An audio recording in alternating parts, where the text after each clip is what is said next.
For 32 years, I thought I had the perfect family, a judge and surgeon as parents. Then I discovered they were running child trafficking, and I was their first victim. My own parents had bought me as a baby to cover up their crimes. My name is Jonathan. And for 32 years, I believed I was living the American dream as the perfect son in the perfect family.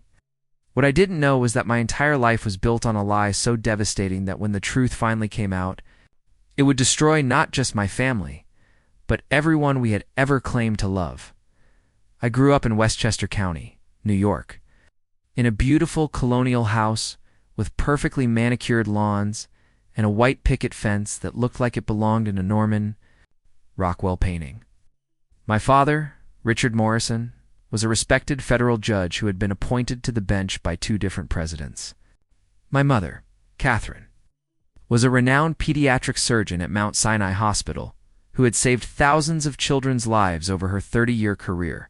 To everyone who knew us, we were the Morrison family, pillars of the community, generous donors. To charity, the kind of people who embodied everything good about American success stories.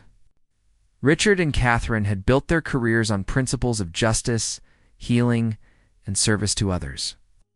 They raised me to believe that integrity was more important than wealth, that helping others was life's greatest purpose, and that family, loyalty was sacred above all else.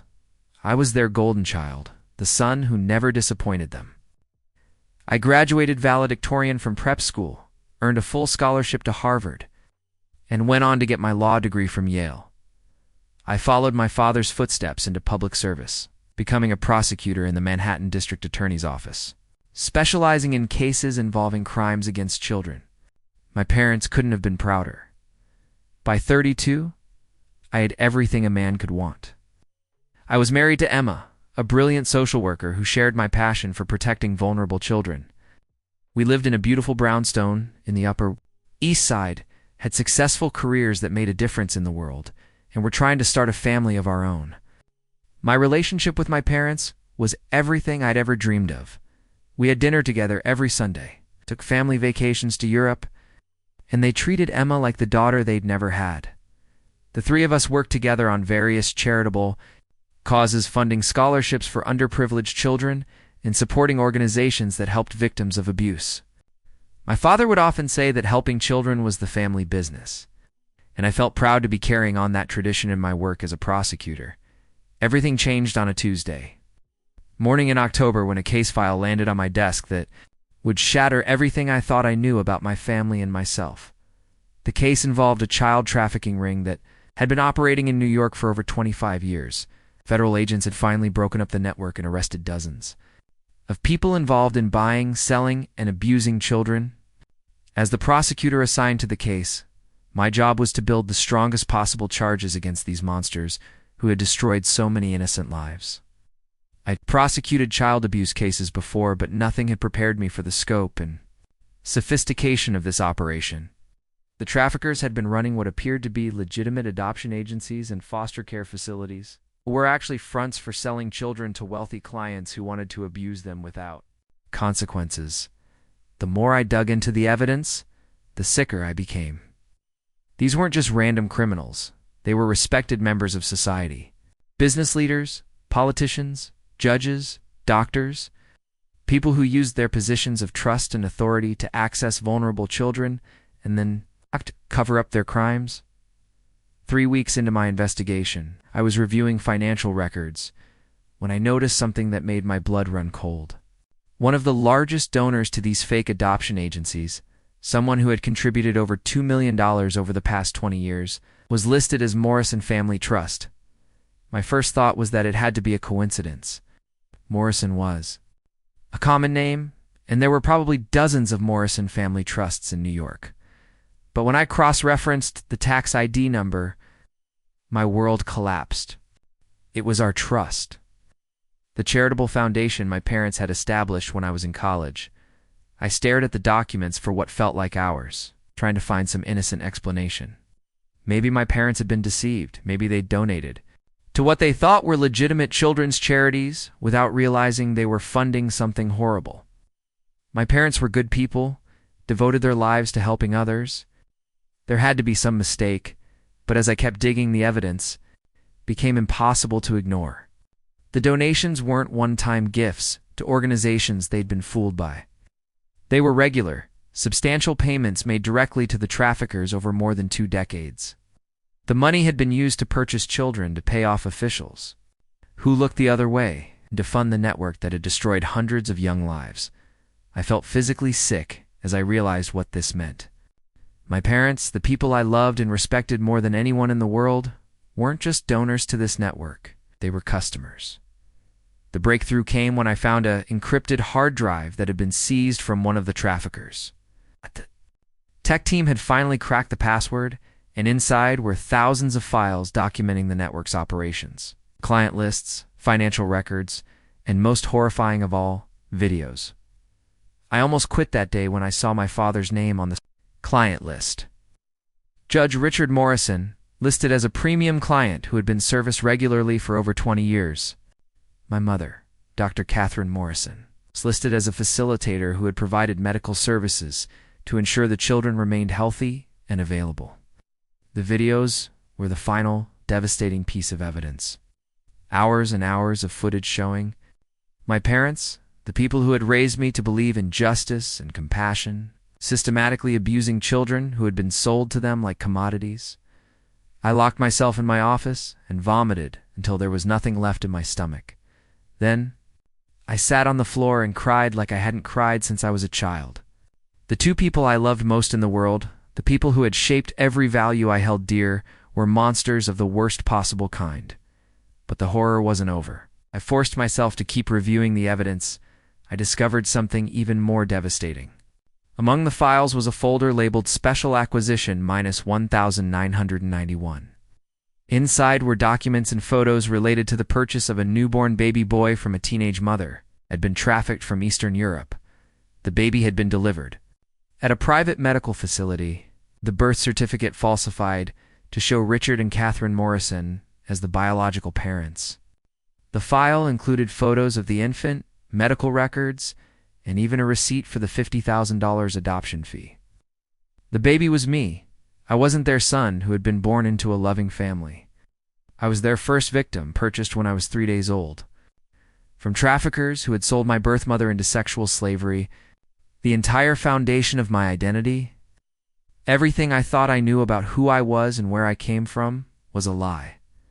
My parents hadn't raised me out of love. They'd bought me as property, just like they had bought access to hundreds of other children over the years. The difference was that they had kept me, raised me as their own, while using me as cover for their crimes. Who would suspect 2 loving parents who had devoted their lives to their adopted son of being child abusers? I spent the rest of that day in my office, staring at the evidence and trying to process what it meant. Oh, yeah. My entire life had been a performance, designed to hide my parents' true nature. Every family dinner, every vacation, every moment of pride I'd felt in their accomplishments had been tainted by the knowledge that they were funding and participating in the systematic abuse of children. The worst part was realizing how they had manipulated me into becoming the perfect cover for their crimes. By raising me to be a prosecutor specializing in crimes against children, they had ensured that no one would ever suspect them, who would believe that the parents of a crusading prosecutor could be involved in child trafficking. I had unknowingly become their most valuable asset, not because they loved me, but because my career and reputation protected them from suspicion. That night, I went home to Emma and tried to act normal while my world was falling apart. She could tell something was wrong, but I couldn't find the words to explain what I'd discovered. How do you tell the person you love that your entire life is a lie, that the people who raised you are monsters, that you yourself might be complicit in their crimes? Over the next few days, I continued building the case while struggling with the most difficult decision of my life. I could include my parents in the charges and destroy not only them but myself and Emma in the process. Or I could find a way to exclude them from the prosecution and let them continue destroying children's lives. The moral choice was clear, but the personal cost was overwhelming. Prosecuting my parents would mean admitting that I had been unknowingly complicit in their crimes for years. It would mean destroying my career, my marriage, and my entire sense of self. It would mean accepting that everything I thought I knew about love, family, and my own identity was a carefully constructed lie. But I kept thinking about all the children whose lives had been destroyed by the network my parents had funded and participated in. I thought about my birth mother, sold into slavery so that my parents could purchase me as their cover story. I thought about every case I'd prosecuted, every victim I'd promised to fight for. And I realized that I couldn't let my personal pain prevent me from seeking justice. I made copies of all the evidence relating to my parents and took them to my supervisor, District Attorney Patricia Wells. Patricia had been a mentor to me for years, someone I respected enormously and who had always supported my career. "Patricia," I said, sitting across from her in her office, "I need to recuse myself from the trafficking case. There's a conflict of interest I just discovered." She looked at me with concern. "What kind of conflict, Jonathan?" "You're our best prosecutor for these kinds of cases." I handed her the file. "My parents are two of the primary defendants." Patricia's face went through a series of expressions as she reviewed the evidence. Shock, disbelief, horror, and finally professional resolve. She looked up at me with sympathy that made me want to cry again. "Jonathan, I'm so sorry," she said quietly. "I can't imagine what you're going through right now. I want them prosecuted to the fullest extent of the law," I told her. "Care that they're my parents. I don't care what this does to my career or my life.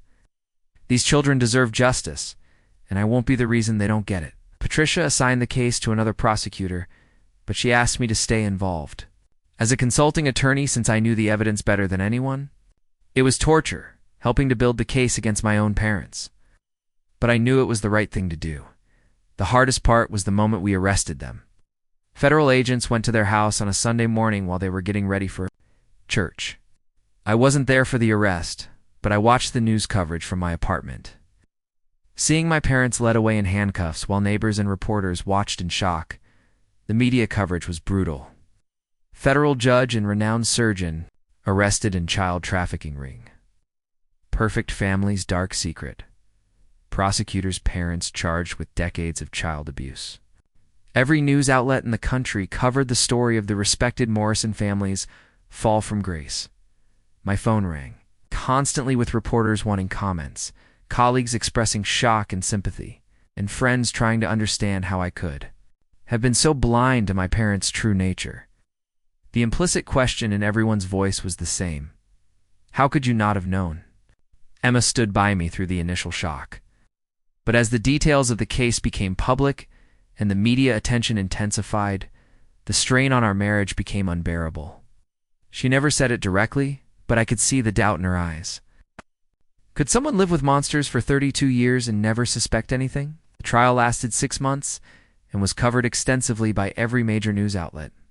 My parents' defense team tried to portray them as victims of blackmail, claiming they had been forced to make donations to the trafficking network but had never directly participated in abuse. But the evidence was overwhelming, including the videos that showed them both actively participating in the systematic abuse of children.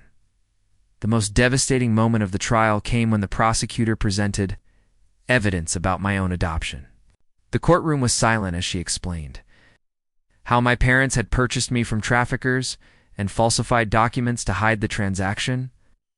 I sat in the gallery, listening to the clinical details of how I had been sold like a piece of property, and felt like I was watching someone else's life being dissected. My parents never looked at me during the trial. When they were finally allowed to make statements before sentencing, neither of them offered any apology or explanation for their crimes. My father simply said that he regretted that his private activities had become public. My mother said nothing at all. They were both sentenced to life in prison, without the possibility of parole. As they were led away, my father finally looked at me for the first time since the trial began.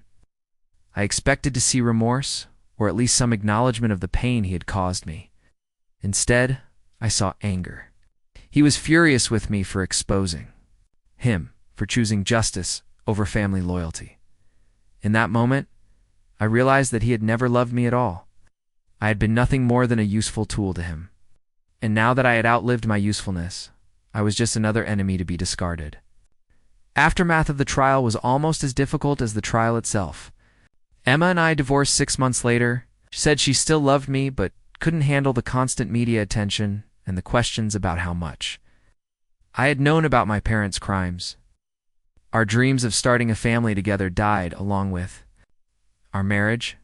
I was forced to resign from the district attorney's office because my association with the case had become too much of a distraction. No other prosecutor's office would hire me, partly because of the media attention, but mostly because of the questions about my judgment and awareness.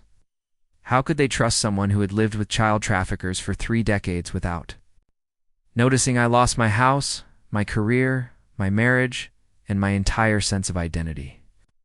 I was 33 years old and had to start my life completely over, with no family, no support system, and a last name that was synonymous with child abuse.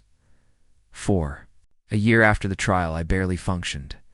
I lived in a small apartment in Queens, worked temporary jobs to pay rent, and tried to figure out who I was supposed to be now that everything I thought I knew about myself had been revealed as a lie. The lowest point came when I was contacted by a private investigator who had been hired by some of the trafficking victims' families. They wanted to sue me personally, claiming that I had been negligent in not detecting and reporting my parents' crimes sooner.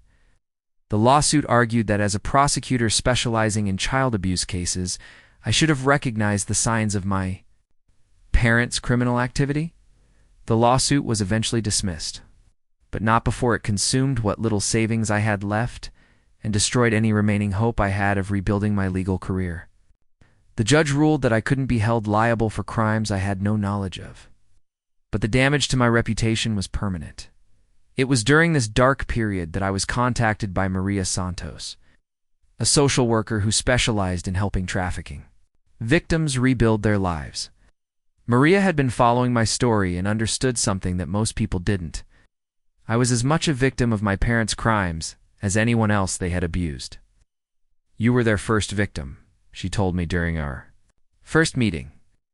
"They stole you from your birth family, erased your identity, and used you as cover for decades of crimes.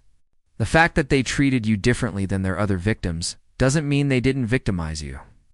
Working with Maria, I began to understand the psychological manipulation I had been subjected to my entire life.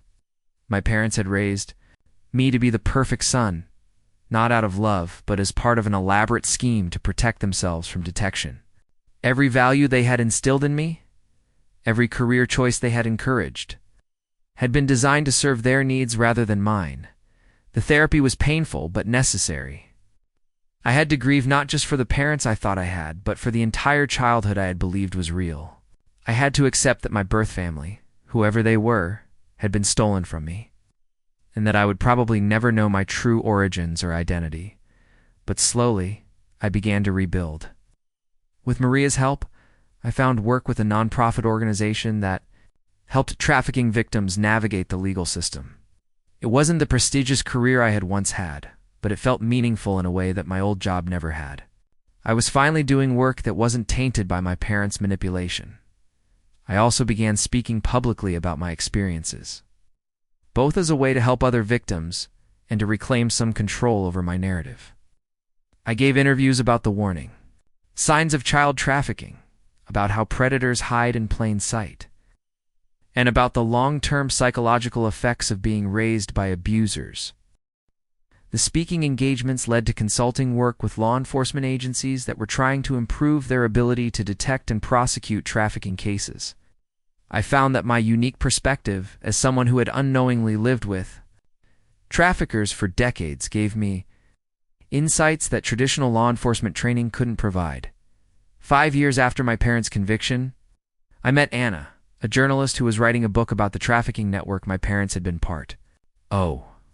She had contacted me for an interview, but we ended up talking for hours about the complexities of victimhood, justice, healing. Anna understood something that most people didn't, that being a victim doesn't make you weak, and that seeking justice doesn't require you to be motivated by hatred.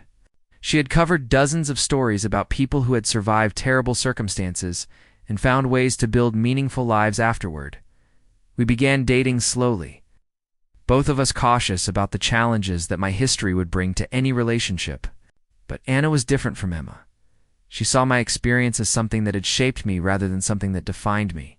She loved me, not despite my past, but because of the person I had become as a result of surviving it. We were married 2 years ago.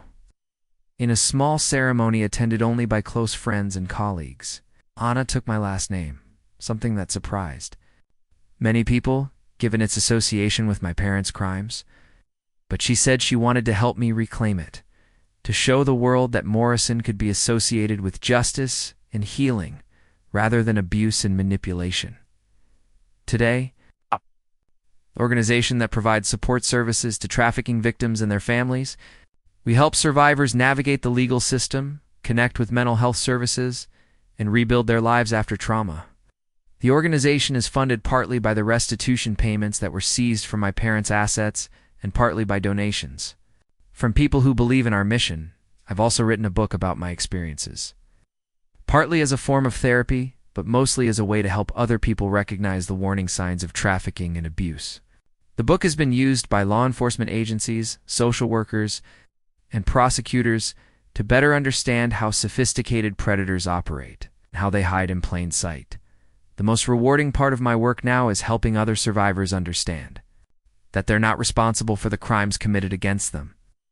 Even when those crimes involve manipulation and deception that lasted for years, I meet people who blame themselves for not recognizing their abuser's true nature, for not escaping sooner, for not protecting other victims.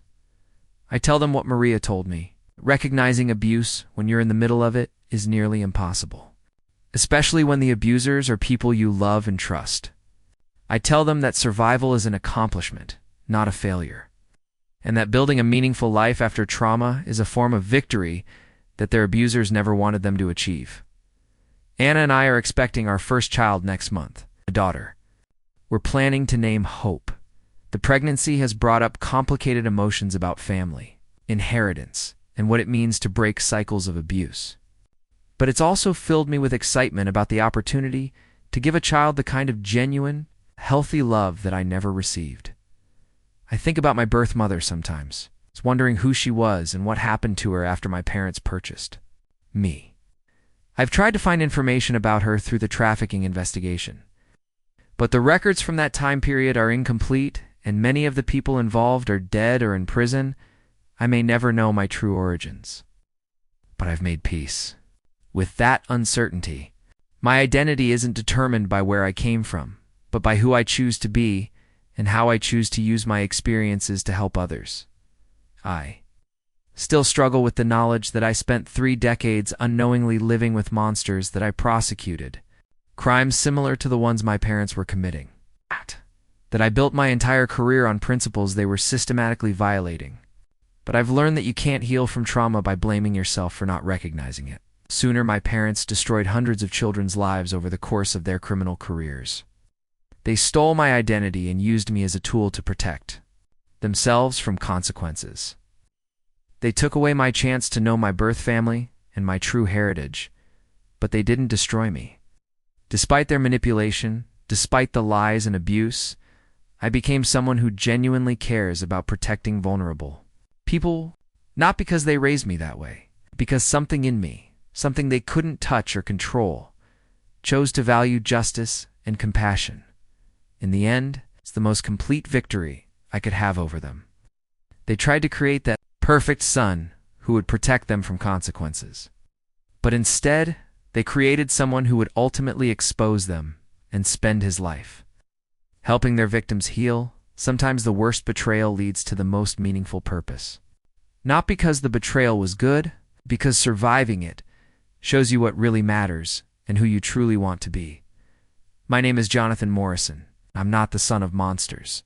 I'm a survivor who chose to build something beautiful from something horrible, and that choice belongs entirely to me.